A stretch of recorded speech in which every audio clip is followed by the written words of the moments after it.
motorcycle helmets in space.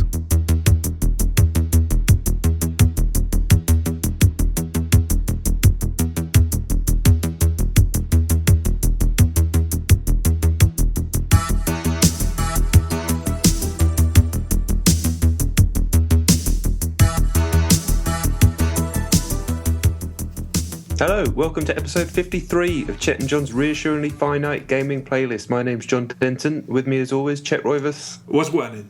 So you know the deal, 2 top 10 lists going from 10 to 1, 10 being the game we played the least this week, 1 being the game we played the most. So Chet, kick things off with number 10. Okay, my number 10 is an Xbox Live indie game called Garden Gnome Garden Gnome Carnage, that's the proper title. Somebody, a listener, recommended it on Twitter saying that they'd downloaded it because it sounded like it would be terrible and amusing, and it's actually really good, and it is actually really good. It starts out and it says, the opening screen says, "You like your home, they want to liberate you, don't let them reach the chimney." And basically you're a garden gnome who's tied to the chimney of your house with a bungee cord. Right. And you can move the house from left to right and swing the garden gnome round, knocking people up who are trying to climb up the side of the building. Okay. And it's all based on the physics and how you swing around. There's also a cat that climbs up the side to give you power-ups, and it's trying to avoid that cat as well, whilst all these hundreds of soldiers are trying to get up your house. It's very hard and very funny. Occasionally there's bad jokes come up in squeaky voices and stuff. It's very, very lo-fi, but it's actually surprisingly entertaining in a way that it appears impossible at first, but after a while you'd grasp it and it would be strangely rewarding. But the trial's definitely worth a look. It's goofy and it works. It's good. Yeah, that sounds alright. Sounds fun. Yeah, Garden Gnome Carnage, not bad. Alright.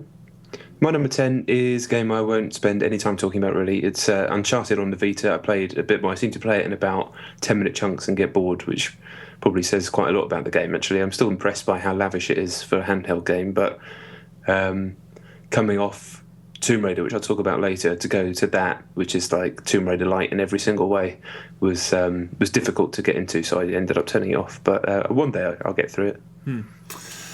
Okay. All right, my number 9 is a game called Bulkhead on the Xbox 360. It's another indie game. The cover art, the box art, or whatever you want to call it, on the indie game menu, was really glossy. There's like a cyborg in a crash helmet with a huge gun, and there's like purple tinged space in the background. It looked like an 80s movie action cover. I was like, that looks crash like helmet. Well, yeah, it's a space helmet that looks like a crash helmet. Okay. That's why it looked like a really cheap 80s action movie, but they accidentally got someone talented to design the cover. And it started. It's an indie game, as I said. It started, and I was like, wow. It looks quite primitive, but they mimicked the HUD from Metroid Prime, so it had those dials on it and stuff. And it looked, for an indie game, I was like, wow, not a bad job.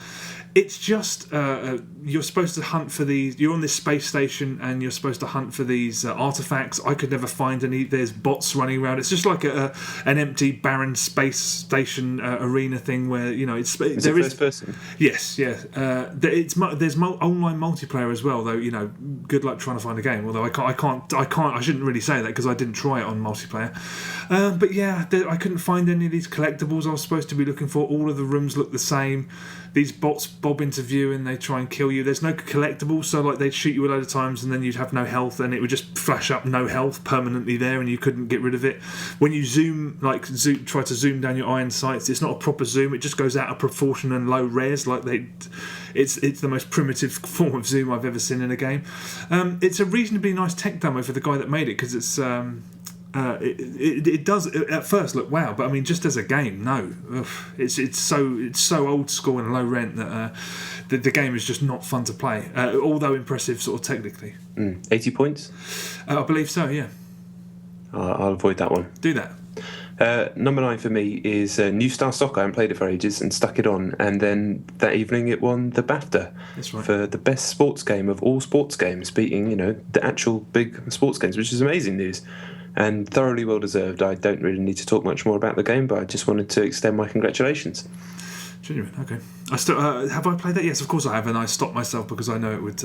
Yeah, and as I said, it's definitely the right move for you to do that. Genuine, okay. And number 8 is another Xbox Live indie game. The creators of this were kind enough to send me a code for the full version. It's White Noise Online. I spoke a few weeks ago about White Noise, which was just a blatant Slender knockoff that I thought was better than Slender. And this is the same game with a couple of extra environments, but it's online co-op. Incidentally, when I jumped straight into co-op games repeatedly. I mean, you can still play the game on your own if you like, but it supports online co-op and it works. And every time I tried to get a game on 2 different days, I got a full room straight away. You can have up to 4 people. It's the same game. It's a little bit sort of confusing. I mean, all the characters look like they're from Scooby-Doo, so it's all garish outfits and stuff. And 4 of the main characters actually do look like the main 4 from Scooby-Doo. But you're all wandering around these environments. They're a little too big. It's just trees and grass a lot of the time, so it's easy to get lost. They're you're always following the beams of their flashlights, and if one of you wanders off, they tend to get taken, and then they float around like a ghost. Although you can't do anything then, which sort of baffled me, because one of you dies and the rest of you are still looking for these tape recorders, and there's one guy floating around you as a ghost, and you can't revive him, and he can't do anything, so it seems a little bit daft. There's still sudden deaths that you can't help. Randomly you'll be walking and then this beast or whatever the hell it's called jumps out, and there's nothing you could do to do it. And the online matchmaking's good. It's not just you can just matchmake randoms, not just friends. It's actually I'm surprised by how well it works as a co-op game, and it did I played it in the day with the sun blaring through the window, and it properly got me on edge a couple of times. It genuinely did, and games like that never work on me. It's the same game, a bit more content, more characters, online co-op, and it actually works. I was surprised. That sounds like it's going to do pretty well. You reckon? I reckon, yeah. People love all that Slender shit. Well, like I said, repeatedly jumped into a lobby full of people. So people are playing it. Oddly enough, love all that shit. It's good. It's the same price as well, and it's a hell of a lot more content. So it is an 80 pointer. Yes, the whole thing's 80 points. Yeah, that's pretty damn good. I might actually check that out. That does actually sound alright. Well, if you do, let me know, and then we'll do. Oh yeah, of course, yeah, for real. Cool. Right, my number 8 is Hell Yeah on the iPhone. It has a subtitle, I think, but I've forgotten what it is and I've not written it down, so apologies. I never played the Hell Yeah game on Xbox Live and PSN, but this is an auto runner with levels, not an endless runner, just an auto runner on the iPhone. You seem to be on some sort of motorbike, and you press the screen to it's like a hover bike or something to launch up in the air. It's a 2D auto runner, so you can launch up collectibles, and then you can press the screen and it'll fire missiles. It's seems to be put together quite quickly. It's kind of scrappy, I'd say. I mean, having not played the game, I don't really understand who Hell Yeah is or the whole aesthetic. It's kind of like this weird metal thing that wasn't really working for me, but the game itself is fine. Plays quite nicely. It gets hard quite quickly, so you have to dodge spikes, all that usual shit, shooting things. There are different paths through the levels, so you can get to bonus levels and stuff like that. I mean, I didn't play it to death by any stretch of the imagination, but it seems all right. It's quite good from what I played so far, but I don't get the whole Hell Yeah thing. Yeah, it doesn't do anything for me. Is it made by the same people? Because the people who made the console game, they've disbanded now, haven't they? I've got to be honest, I don't know the answer to that question, which is poor of me. Okay. So there is a series of these things, because when I played the Xbox version, it did feel like this was part of something that I had no idea. I think that was the original, though. Oh, it was? Okay. Yeah, I think so. Even then, it felt like a sequel to a retro game or something. There was something to it that I didn't understand, but okay. How much is it? 69p? I think so, yeah. Okay, all right, genuine. My number 7 is Special Forces Team X on the Xbox 360. Oh, you went back to it? I was going through stuff because my hard drive's full, so I went to go and delete stuff, and I saw it there, and I thought, I'll have a look. It was perfect timing. It was like Saturday evening, post-pub hour. There's no such thing as post-pub hours anymore, is there? No, but I know what you mean. Yeah, okay. And I thought, perfect, this is the perfect opportunity to see what's going on. I think there were 6 games going, and they were all a quarter full across a various spread of game types. Right. I jumped into one and I was like, God, I do feel bad for this game, because they've clearly worked really hard on it, and they've sorted a lot of systems out, and it does work. And I played a few games and it was fine. I mean, the first game was fine, and then I played another one with a bunch of Australian guys, and the lag was too much, and they just completely annihilated us. But yeah, then the next day a mate came round and I said, have a look at this, and he played it. He's a huge Gears fan, and he absolutely loved it, and he had some cracking games, although he was playing in the only game that was on the go at the time. I mean, admittedly it was Sunday afternoon and stuff, but one single game, which seemed a bit much. I looked at the download content bar on the menu, and it's just trailers for the game, and it's just like, I think this is over already. Yeah. I think it's already dead, and that's a real bloody shame. I genuinely feel bad, because it's a good product that absolutely nobody knows exists, and everyone I've tried to show it to are just as enthused about it as I am. It's a fecking shame. I'm genuinely upset about it. Well, hopefully it's got a bit of an audience on PC, so they're making their money there, hopefully. Yeah, it's hopefully one day it'll be in one of these new Xbox sales, and it'll be peanuts, and then they can try and make some money from DLC or something. I don't know. I'm gutted, genuinely. Yeah, for real. Yeah, what I played, what I looked at, I didn't play it. I watched the videos, and it looked fun. It is. Cool. Right, my number 7 is a game called Fruit Run on iPhone. This was reviewed on Eurogamer, and whenever they review an app, I tend to pick it up because it's difficult to filter through the App Store at the best of times. So if Eurogamer pick one up, then I normally check it out. It's made by the guy that made Flick Kick Football, which is one of my favourite iPhone games, but it's nothing like that. It's a 2D. Again, it's an auto runner where you press the button to jump, but you play as an egg with legs, and I like that straight away. And it's really simple. You just run, jump over the gaps, and collect stuff, and then you collect other bits of fruit. Or is it called Food Run? It's called Food Run. It's not called Fruit Run. I've written it down as Fruit Run. It's called Food Run. So you pick up like a hot dog with legs that follows you, or a cake with legs that follow you, and it's got funny twee music, and it's got a kind of strange sense of humour. It reminds me of an Amiga game.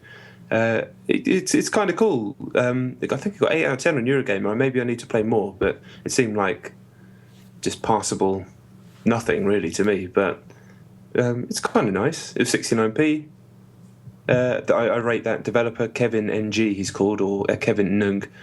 But Flick Kick Football was Gleam, so I wanted to back him on his new game. But it's fine. But I was surprised by that score. But then again, I've only played maybe first 10 levels or something like that. Yeah. So it didn't seem like it was going to take a huge, twist. It was suddenly going to be worthy of that sort of score. But it's difficult when they review apps on the same scale as they review a proper is the wrong word, but a full price, full budget game, because it got the same score as Tomb Raider, and it's just a game about a little egg running in a straight line and jumping over a thing. But who knows? Yeah. It's all right. Don't they? I thought Eurogamer very rarely review apps, and like they only review them if they're really, really genuinely quite standout. Well, yeah, they did App of the Day for a while, and I did a few of them myself, and then I think they killed that because it wasn't. I don't know why, and so they've gone back seemingly to just picking apps here and there and reviewing them properly. But their original reasoning for going to the App of the Day and dropping the scores was because it's impossible to really mark on the same system as a game like Tomb Raider, a game like Fruit Run, and then I definitely agree when they're both getting the same sort of score, because it just seems strange because it is such a simple nothing game. Yeah. But for the price, it's tough. It's one of those editorial decisions that I'm sure they've thought long and hard about many times. True this. Okay. My number 6 is Crysis 3.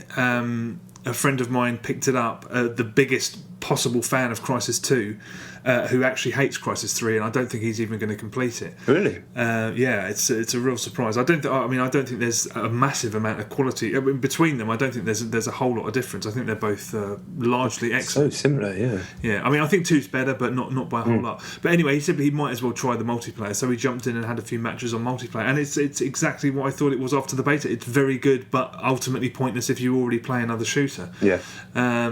It's got everything you expect, the sort of labyrinthine unlocks and stuff, and it's very good. But taking on a shooter like that is quite a big undertaking if you already have something else on the table, and you need more than one mate to have it.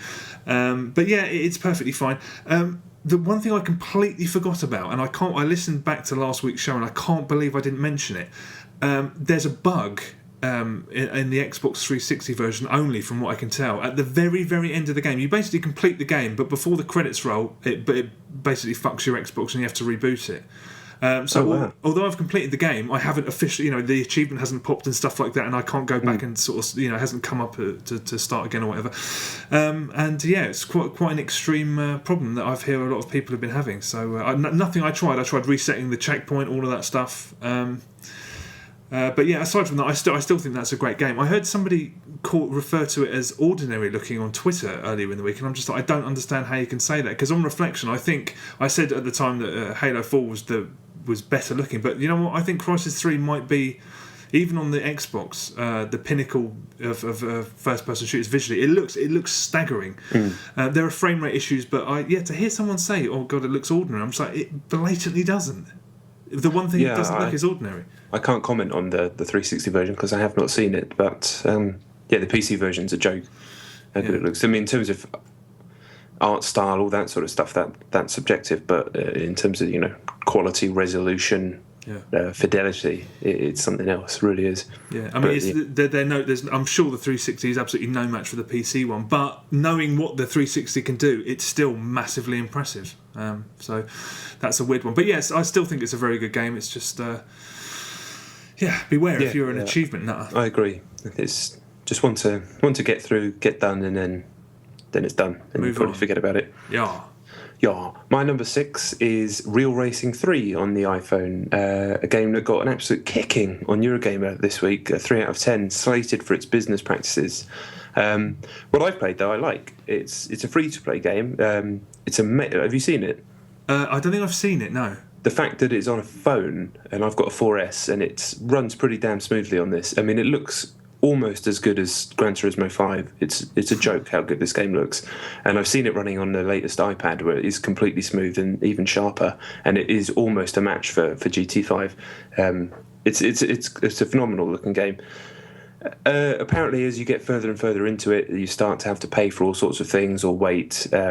You wait it out. Pay for. I think you'll have to pay for gas, or to repair your car, or wait a certain amount of time. Classic free-to-play stuff, but apparently it's really egregious. From what I've played so far, it's just an opening race and a few races that I've not had to pay for anything myself. It's all been free. It looks amazing. How it works is it automatically accelerates, and you can press the screen to brake, and then you steer the phone to steer. But it's got a number of assists on that you can turn off, so the actual experience of driving, even though it's a realistic game, not street tracks, what do you call them? Like proper race tracks, proper cars. It's easy to play, but still feels satisfying. There's enough nuance in the handling, so you can whip in between cars and things like that.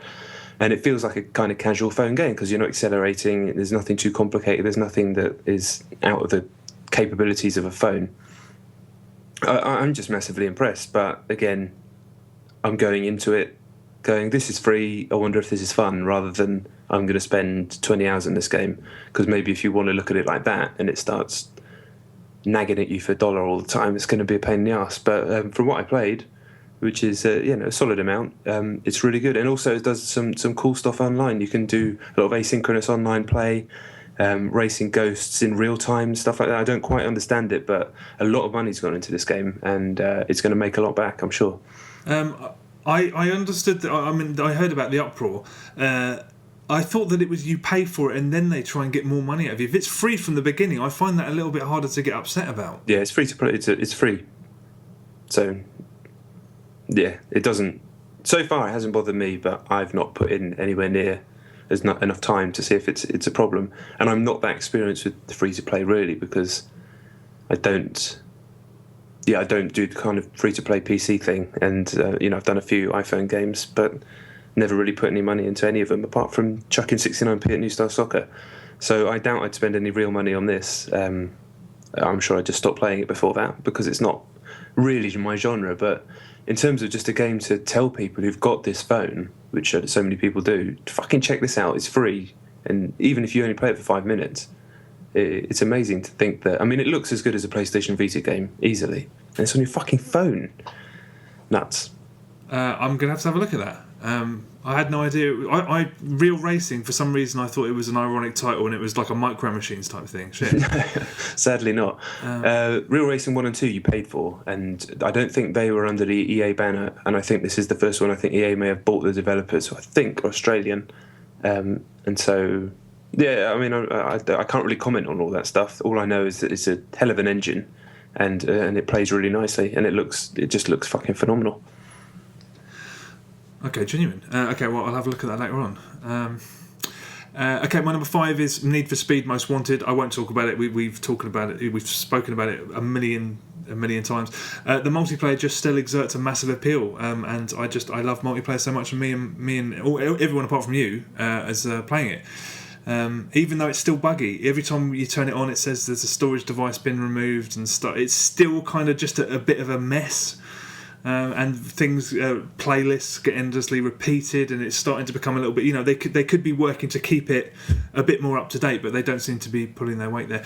One thing I had to do is I had to go out and find a stationery shop, which is the only place I could think that might have a blank CD these days. But I found a blank CD, and I've put my own music on it, and now I don't have to listen to fucking Dizzy Rascal again, or 2 terrible remixes of Who tracks. Oh my god, it's brought the game back to life. Although it wasn't dead, it's now I'm genuinely. Because I'm playing it as soon as we finish recording this podcast, and I can't wait.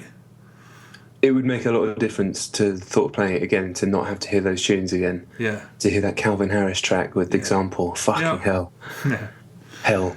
Yeah, hell. Exactly. You got it right. I mean, I think the one problem with it is that there are just less tunes than there normally is on those EA games, especially the racing games. So it's just Dizzy Rascal bonkers. Never again. Don't want to hear it again. I'm done. Never. Oh, you put it in my head now, so I hate you. Nice. My number 5 is God of War Ghost of Sparta on Vita, but it's a PlayStation portable game, PSP game.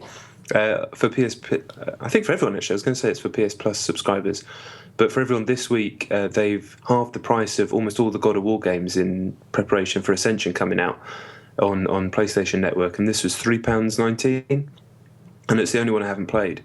So I bought it because £3.19 for a full God of War PSP game, and fucking hell, it's absolutely amazing. I mean, I played Chains of Olympus when that came out, I think for review ages ago, and that was really impressive. It was like, oh wow, they managed to put a God of War game on a handheld, but it didn't really have like the big bosses or the same sort of spectacle that at the time God of War 1 and 2 had on PS2. But you were still impressive that they managed to do it, and the story was good and the puzzles were good, etc. But this is just like straight away you're having a battle against an enormous sea monster on a boat that's pretty much as impressive as anything in certainly the first God of War, and up there with the stuff in the second God of War. And the scales there, like huge buildings, amazing camera work, really impressive. So I went and checked Metacritic to see what scores it got, and unsurprisingly it got very good scores. But just reading, scanning over some of the comments and things like that, saying that apparently the story's one of the best ones in the series, which I'm excited about. Apparently it doesn't really let up with the pace, the puzzles are there, so I can see this being my favourite game on Vita, even though it's not a Vita game. I'm such a massive fan of the series, and we'll talk about Ascension later, but really impressed, especially for that price. So yeah, it's only on for this week, so if you do fancy picking that up, same as the HD collection is on there for half price. I think maybe God of War 3 is on there for half price, and then this and Chains of Olympus are £3, or if you get the PS3 versions of those, they're I think £7 or something. But yeah, if you're looking for something to play on Vita and you like God of War, you've got to do it. Fair enough. I played that at the time on the PSP, and I don't remember thinking it was vastly better than the first PSP one. Was it Chains of Olympus? Yeah. I didn't think that. I mean, I thought they were both very good, but it didn't stick out in my mind. I don't even think I finished it. So the best story. That's what I mean. I don't know anything that happened in the story yet because I'm still early on, but people are saying it's one of the best stories in the series. Okay, all right, fair enough. My favourite was 3, but I think that had a lot to do with the tech, just because it was. Yeah, that's definitely my least favourite.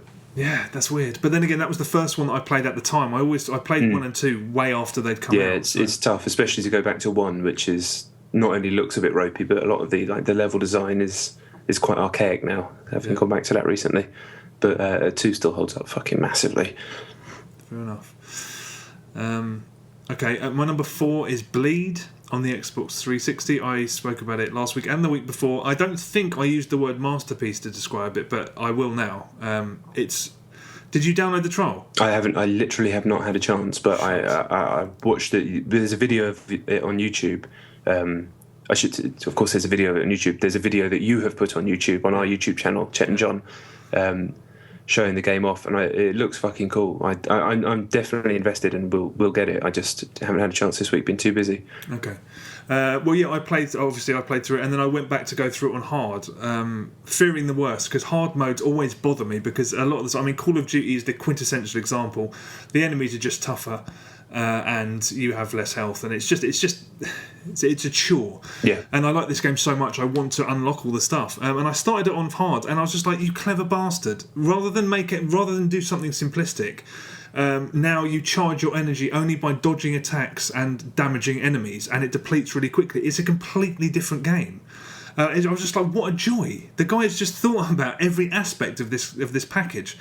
And you know, when you play through it on normal or easy, the checkpoints are quite gracious, and that's welcome. But now it's like there's no fucking about. It's knife edge the whole time. It's still, you know, they're still short enough to be doable. But when you get to one, it's like, but it's a completely different game. It's all about, you know, dodging basically, and building your health up that way. And I just think it's such a shame. My girlfriend played. I was working the other day, and I stuck it on, and my girlfriend played it from beginning to end, and it was so nice to hear, because every 5 minutes she's just like, "Oh my god, how clever!" And I'm like, "Do you know what I mean?" Yeah. It's just ideas. I'm just like, that guy. I hope that guy someday gets his due for that game, because it's totally it's more than deserved. And I just one other thing is that, you know, if there was an achievement, it's a sorry thing, but if indie games had achievements, I know how seriously Microsoft take them as a thing. But if indie games, or some indie games, were allowed to have them, if this had them, and if it had online leaderboards and sort of time trials or stuff like that, it could be fucking huge. And unfortunately, it's not. It's kind of that indie game space. As much as I love it, it's in the corner for some people, and they never would even think about going there. And unfortunately, achievements is a big part of that. But forget about all that shite and just download it. God damn it, bleed. It's also on PC. Just get it. Yeah, I definitely will. I definitely will. Definitely the trial at least. But yeah, I mean, I don't think I'll trust you to drop a 400 on that. Yeah, it's you can complete it in like 40 minutes. Oh really? Let's say an hour. That suits me, to be honest. Exactly same here. Yeah. Non-stop quality, and then if you want, there's a genius hard mode, and a super hard mode. I hope is as clever. But yeah, it's just superb. Awesome. Right, complete change of pace on my number 4 is Assassin's Creed 3, which is one slow game, and I'm playing it very, very slowly, probably about an hour at a time. I'm still Haytham Kenway. I know that eventually, I think I'm close to changing characters. It's such an inconsistent game. I like it. I like it when it's just kind of doing its own thing and telling its story, and the gameplay is kind of limited. And whenever it goes back to being actual Assassin's Creed, I just go, oh, I don't like jumping off buildings into hay. It's just too weird. I don't like the guards on rooftops. Why are they there? Especially for no reason in Boston. Why are they just walking around on a roof? It asks you to do stealth, and it just doesn't have the capabilities for you to do stealth. You can hide in a bush a bit, but it's. Oh yeah, I got to. Yeah, the bit I'm on at the moment is really pissing me off, but the bit before it was really good. It's such a funny game. However, 4 looks really good. I know there was all this bollocks about leaking embargoes. I don't care about any of that stuff. The game's coming out. It looks like some cool pirate game. You can go diving. There's whales. I'm really scared of under the sea, so that'll freak me out. That'll be fun. It sounds really cool. The idea of it running on next gen tech sounds very appealing to me, and I will keep plodding through Assassin's Creed 3. I'm still liking it more than I thought I would, and more than certainly Revelations. And the fact it's definitely better written than those games as well. And I like the cameos from it's always done the cameos of historical characters, but I'm just a bit more familiar with US history of that time than I was with sort of Italian Renaissance history. But yeah, if I keep playing at this speed, I will actually start omitting it from the lists until I've got to the end, because I don't want to just do an hour at a time. But yeah, I keep playing it. Okay. Cool. Well, I'm glad you're giving it a crack. I know what you mean, though. There are a couple of stealth bits that I'm pretty sure aren't in like the entire second half of the game. So and they don't work. You're right. But it is a country at war, and that's probably why those guys are on the rooftops, I reckon. Yeah, but would they be on the roof? Yeah. I mean, they'd be on the roof. I don't know. Just get off the fucking roof. At least it's not as bad as 2 when you get spotted and then you get your... Oh, no, I don't know. It doesn't matter. Yeah, me and that series have got ish. Yeah, that's true. Okay, my number 3, I won't talk about it. Battlefield 3. Still playing it, still loving it. Pumped for whatever it's called, Endgame next week. And I can't wait. I think DICE have beaten all the scepticism, even on the packs that have come out, about the premium deal, which is primarily based on the fact that people don't like paying up front for something that's not been created yet. But they haven't undersold it. They've delivered every time. And unless Endgame is a terrible heap of shit, I think premium's been like DICE have been bigging it up this week, saying that it's the future and like they've broken the mould and all that stuff, which is whatever. But I do think there is for a game, if you love a game as much as this, to have premium and DLC of that consistent quality is really great. So I'm still loving it. And next week I'll be talking about Endgame. Yeah, it definitely seems like the best one of those season passes. I know Borderlands 2's the content's supposed to be good for that as well so far. Yeah. But the other ones, I'm pretty sure the Gears 3 one just petered out into nothing. That's the danger. Yeah, that's what I can understand why people... Which is why the only one I've ever spent out on was premium. Even though I'm probably not going to play it anymore. I feel like I got enough from what I played. You are going to play Endgame though, right? Maybe. I'm just done. I'm looking forward to Battlefield 4 whenever that comes out and for next gen tech, but I just can't look at all that blue anymore. And I'm so far behind. I've told you this. I'm so far behind everybody in terms of leveling that it's not actually fun at all because I just can't compete. Yeah, okay, well that's fair enough. Incidentally, if you're a fan of Battlefield 3 and you like watching compilation clips of people playing it, if that sounds like you weirdo, I've put a couple of videos on YouTube and will continue to do so. It's just like the top 10 things that happened to me in Battlefield over the week, and it's normally just like shit that's quite boring. But yeah, enjoy. It's great fun. Check it. Check the channel. Do it. It's me, isn't it? Yeah. Quick one, number 3, Mario 3D Land was on a train, gave up on Uncharted, as I said, stuck Mario 3D Land, finally finished it and realised that there's a whole, as people have said, a whole second game in there, which is just fucking mental. So I started playing through that as well, and it's just full of relentless, crazy ideas to the point where it's such an amazing handheld game that I feel like I don't really need anything else on that console until Luigi comes out, which is kind of the way Nintendo stuff works with me. I'm happy. As much as I get frustrated, and this goes doubly so for the Wii U, that I haven't even turned that thing on in 2 months maybe, I will still always get their stuff just to play their games, their big games, when they come out. Because I've had Mario 3D Land for however long it's been since it came out, and played through it very slowly. But just to unlock that and to see that, which I know everybody already knows about, it was amazing, really. Because even if that hadn't been there and I'd just beaten Bowser and all that sort of stuff, and there was just a chance to go back and get some extra coins or maybe a couple of secret levels, I would have been happy with that. But to stick all that extra content in there and not even tell anybody about it, that other companies would never do that. No, they wouldn't. It's kind of that Nintendo bravado, and they play by their own rules and always have. And I know everybody's enjoying giving them a kicking at the moment because the Wii U's being outsold by the PSP in Japan and all that sort of stuff. But I'm sure they'll turn it around when the big games come out, at least a bit. And I'm still happy that I've got mine. Still happy that you've got the 3DS? Sorry, still happy that I've bought the Wii U. I know I'm right. kind of talking about two things at once. Okay. Definitely happy I've got 3DS. Yeah, okay. I said that to so many people. I was like, the game hasn't even started yet, because people were like, I'm already like 3/4 of the way through it. And I was like, you are not 3/4 of the way through it, trust me. That's a game I'll go back to from scratch at some point whenever I get the time, which is probably never, so I should shut up. My number 2 is Metal Gear Rising Revengeance. I was nowhere near as far through it as I thought I was last week, and that's primarily because I'm taking my time and savouring it. I'm just every combat encounter, I'm doing everything possible I can to sort of get as much pleasure out of it, and just slash and trying to master this control style. So I think I'm basically just before the final boss now. And I just, as great as it is, I think for what is basically a near masterpiece, there are some fucking dreadful bits in it. I mean, there were in the final third, there are a couple of sort of fights that I just thought, this is beneath you, Platinum. This is the kind of, this is the reason that you have your reputation, is because you don't pull stunts like this. I mean, do you remember the elevator that goes that's constantly ascending that building. There's just they bombard you with enemies, and there's those ape-like creatures who just spam unblockable moves on you the whole time. I was just like, this. There's the most skilled player in the world can probably maneuver around this, but for most people, it's just chaos that hasn't been thought. It's not like them. It's the kind of thing that you see in like a B grade solid action game, but not in a platinum game. I was like, I haven't seen them do anything like that before. And just too many enemies. But aside from that, I mean, it's still just tremendous. I mean, also, some people have said to me, it looks really complicated. It's not really. The parry just involves hitting in the direction of the... you're parrying all the time, but it does just involve whacking the thumbstick in the direction of the attack and hitting a button. It's not complicated. You have to do it... It does happen, get fast and frantic later on, but it's not difficult per se.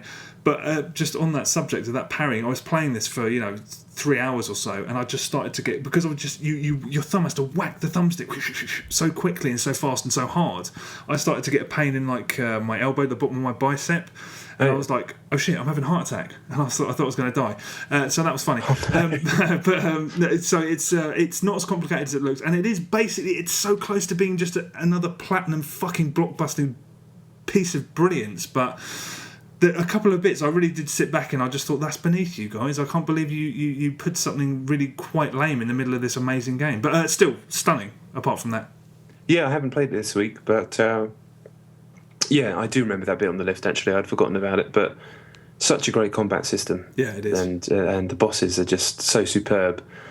That apart from the last one, but I can't help but love it. Yeah, it's tough because that's the type of game I just really want to dedicate time to and play through multiple times, but you just can't, especially in this gig. And I'm not complaining. It's just one of those things. I've already got a stack of reviews coming up that I'm going to be doing, and other stuff that I want to get through. So, I mean, whether I'll get another chance to even play it again, I'm not sure. But a brilliant game. Yeah, with its flaws, but. Yeah, although, I mean, have you had much trouble with the camera? Because that seems to be the biggest bugbear for most of its detractors. Somebody said that to me, and I was like, not once. Yeah, me neither. But people are saying it's like one of the worst cameras in this genre's history. And I think, well, go back and play a game from the PS2 era and tell me that. But, I'm not going to... If you're having trouble and it's really ruining your experience, then that sucks. Because you can read my review. It's in Play Magazine, and I didn't even mention it because it wasn't an issue. It just didn't even cross my mind that it was a problem. Yeah.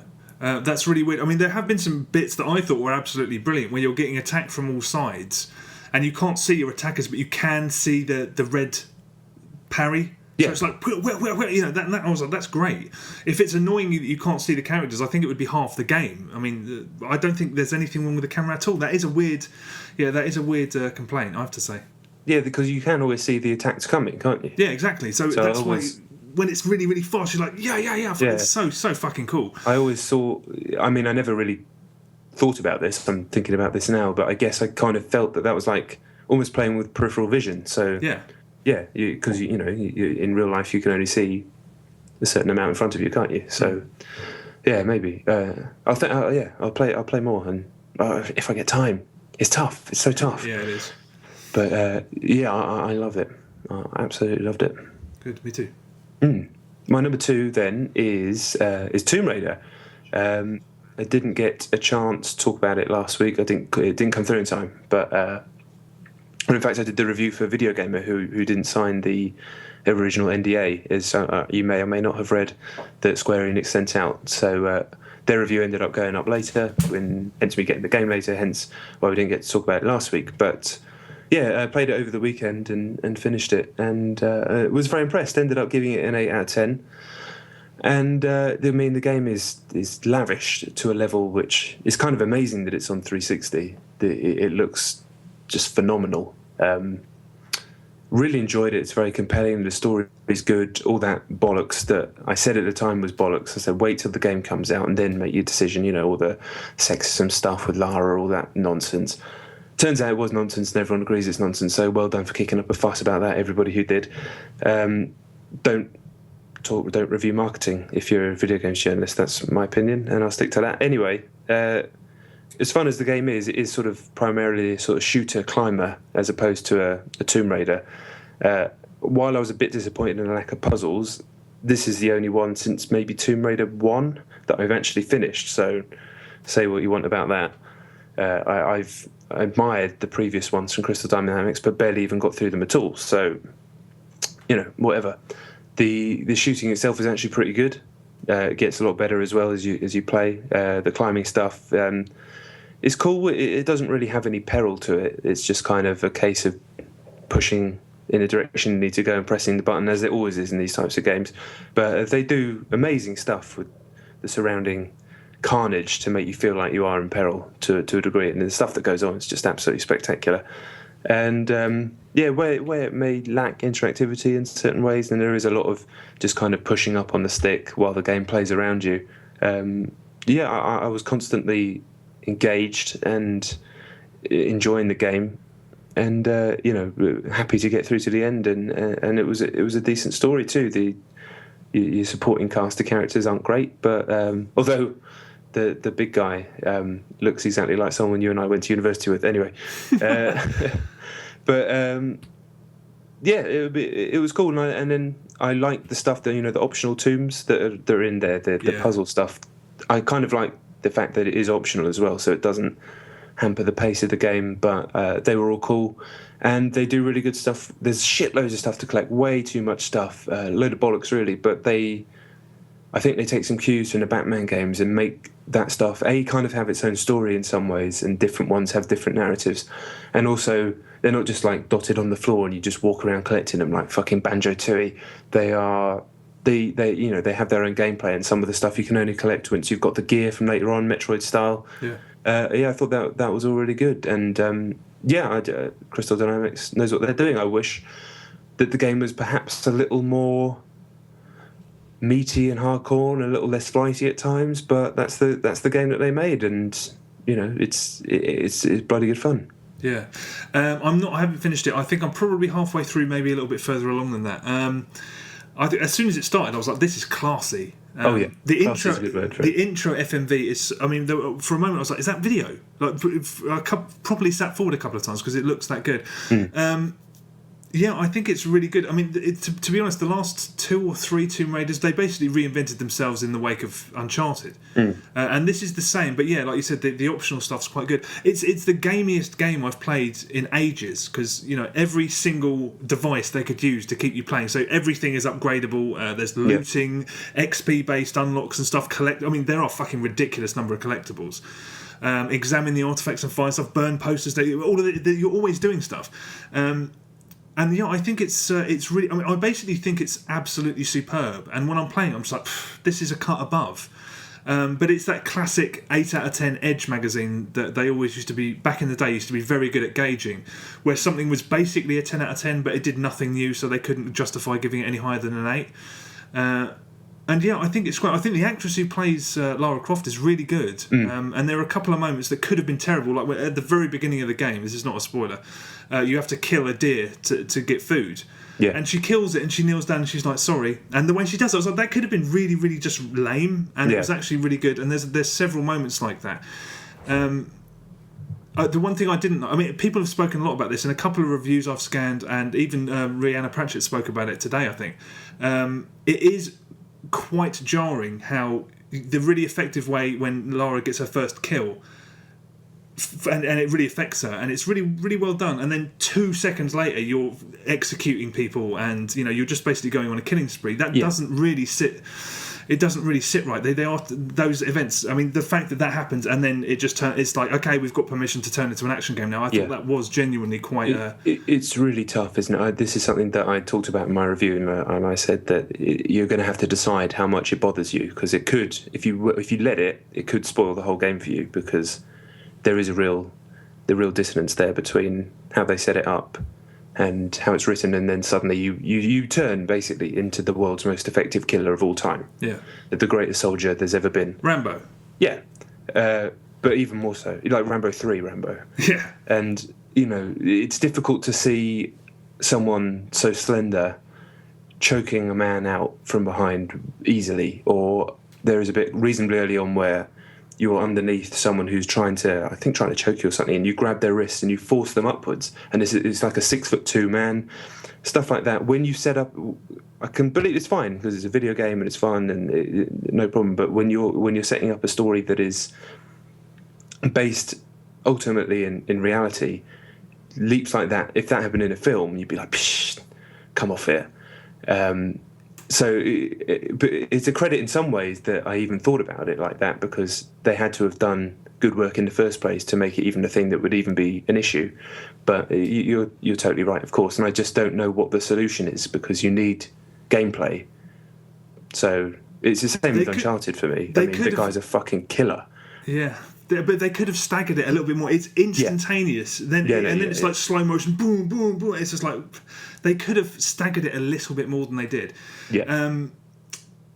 The other thing that bothered me is that the quick time events are really easy to fail. And when they go to all this trouble to make you care about Lara, the fact that she can die and then you just have to redo it, really, for example, the attempted rape in inverted commas, which is it's not even implied, it doesn't happen, it's something that which could potentially happen. A guy's, she's one-on-one with a guy and she has to escape. This is very, very early on, by the way. A QTE comes up and I failed it first time. Yeah. Because it was quite, you needed to react very, very quickly, and then you're forced to watch 5 seconds of her being strangled, and I was like, I don't know why it bothered me so much more than it would if, Marcus Phoenix got his fucking head sniped off. But it did. I just thought that was maybe it's just because the QTs were a little bit more difficult than perhaps they should have been. Anyway, it didn't really bother me so much. I guess I'd rather, if you're going to show that, because the way she dies a lot of times is quite gruesome, and I don't think there's anything to do with it being gendered. They just are quite gruesome for a character. I'd rather that kind of stuff was because of my interactions that were a bit more sophisticated than QTE.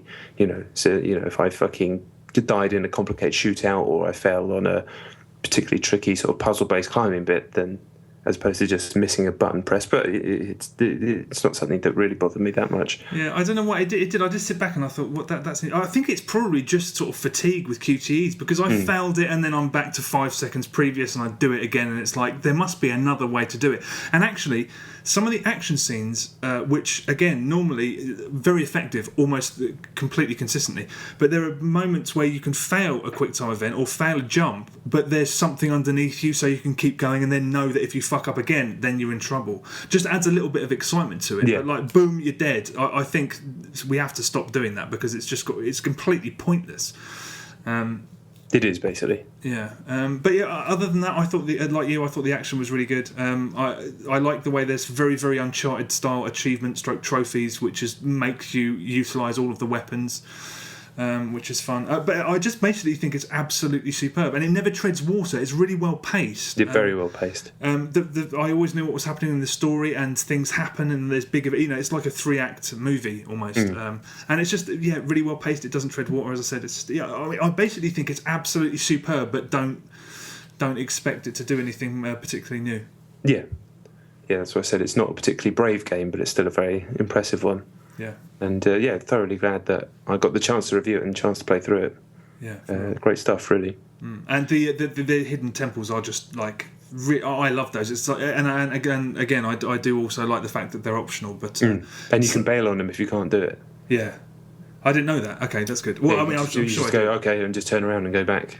Okay. Oh, that's good. Yeah, it's just I never did, but you can. Yeah. Okay. All right. It's good. I don't know what else to say. It's fucking cool as hell game. Definitely.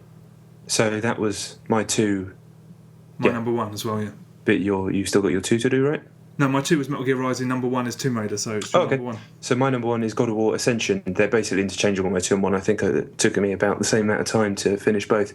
I actually did this maybe 2-3 weeks ago, but the embargo drops on Thursday, the day before this podcast comes out, I believe, and if it doesn't, then I'm in trouble. But fuck it. I actually loved God of War Ascension. I think the demo, which is out now, is the opening level, which is an amazing spectacle, a phenomenal spectacle, to the point where you can't believe that it's running on current gen technology. That's kind of my catchphrase this week, but really, it's just fucking amazing. This, like, fighting this giant statue. I mean, a giant statue. You're on its hand the size of a dot, fighting things as it moves its hand, and another monster is splitting its hand out, and then two monsters are fighting with each other while you're fighting small monsters on the... It's just the design, the ideas, the creativity, amazing. And in terms of gameplay, that bit's a bit limited because at times you can barely see Kratos, but it's all about, those games open up with a blast, and this is no different. But then for the next maybe hour and a half, I was a bit disappointed in the game because it sets up the story with you not knowing what the hell is going on at first, and you only realise that later on. So at first I was like, what the fuck is going on? I don't understand. This feels like it's been kind of hodgepodge together. And also they changed the combat because it's Kratos pre God of War 1. So they wanted to make you feel like he wasn't quite as powerful. So they've changed the parry system, and I also believe they might have done that just so it's consistent over the online modes as well as offline. Previously, you just hit block at the right time to parry, but now it's more like Revengeance, where you have to press a direction and block at the same time. Is that right? Oh no, you have to press block and a button at the same time, and that'll put a little shield around you. But if you fuck that up, you're left vulnerable afterwards, like for about a quarter of a second or whatever. So it's way riskier to attempt to parry than it ever used to be, and way harder to actually parry. And at first I thought they completely ruined the combat system, but as I played more and more, I realised that they've just adjusted it in enough so you don't feel like you're just playing the same game. And that was one of the issues I think I ended up having with God of War 3, was that I've played that combat system for so many hours already in the first two that it really just felt like going through the motions, and this feels like something you have to relearn, which it ended up being quite a good decision. I've gone back to the others since, and I still prefer the old way they did parry, but I'm okay with all of this. Regardless of that, this is the God of War that is the probably best paced, certainly the best paced since 2. It hits its major moments spread throughout the story, whereas God of War 3 massively front-loaded them. And it introduces the best puzzles the series has ever had. The puzzling part of God of War has always been massively underrated. People just talk about it like a brawler and put it in the same category as Bayonetta and games like that. But, the puzzles are a huge part of this series, and this has the best puzzles kind of, I'd say probably outside of Zelda for this type of game. They are at times brilliant stuff where you're manipulating the very fabric of time, having, I don't want to spoil too much, but really, really clever puzzles that are huge, huge room-sized puzzles, and a room in God of War is always massive, involving like 9 different elements you have to pull together, and suddenly when it all clicks, you get just constant eureka moments. It also knows to leave you the fuck alone during those puzzles, and it's not spamming you with enemies the whole time or anything like that. It lets you have those moments of quiet to figure everything out, and then it's back to the ruckus. And the moments that are spectacular, one at the end is a joke. I mean, the PS4 stuff was amazing. This honestly looked like it was up there. The stuff at the beginning is amazing, and then there's stuff midway as well. And then there's loads of nice sub-bosses, mid-bosses, which 3 was lacking, which 2 had in spades. And it feels like the kind of spiritual successor to 2 to me, and I absolutely loved it.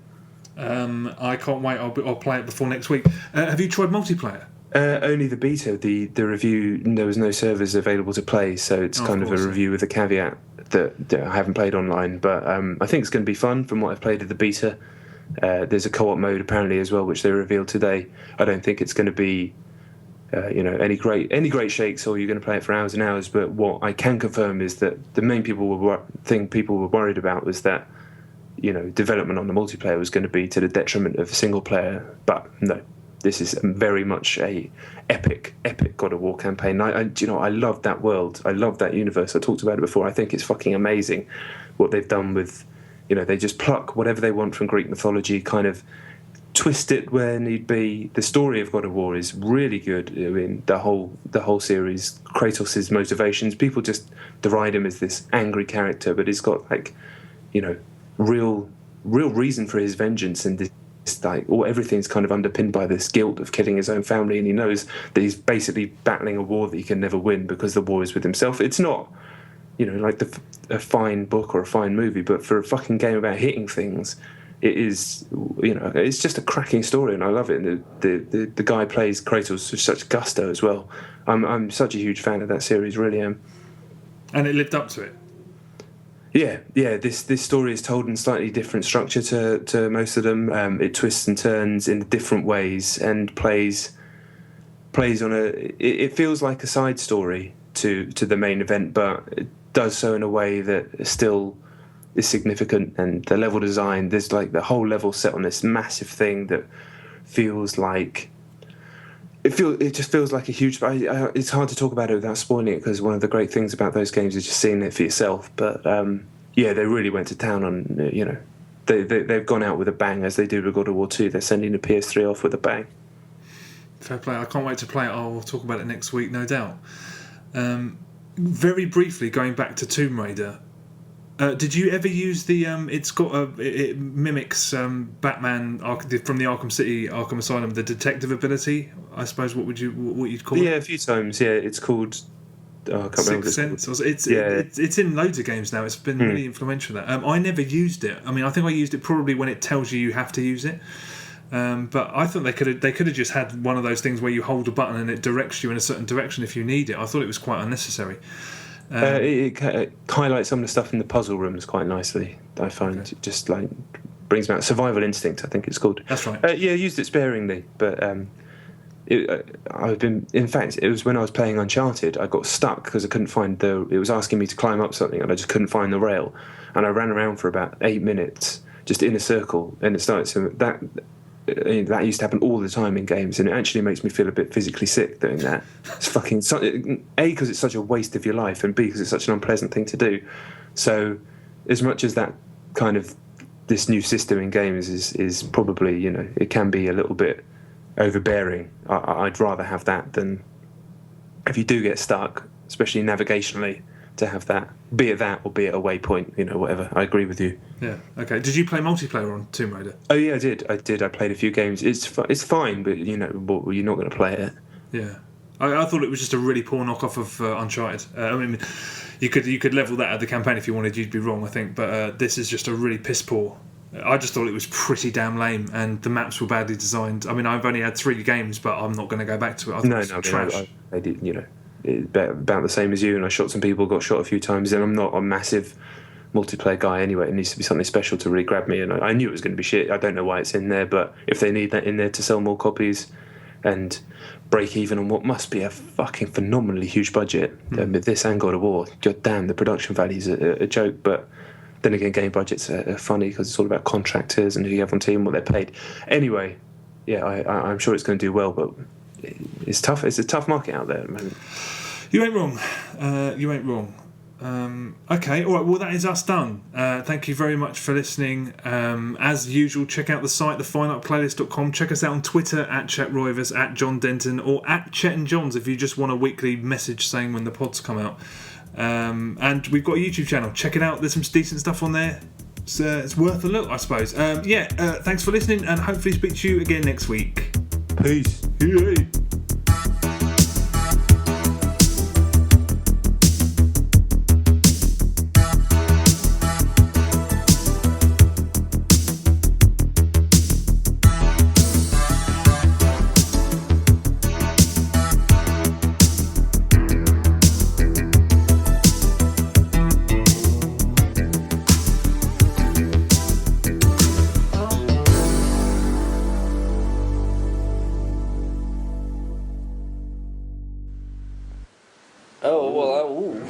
Well, your money's gone on that. I'm expecting a lot of things from the main game.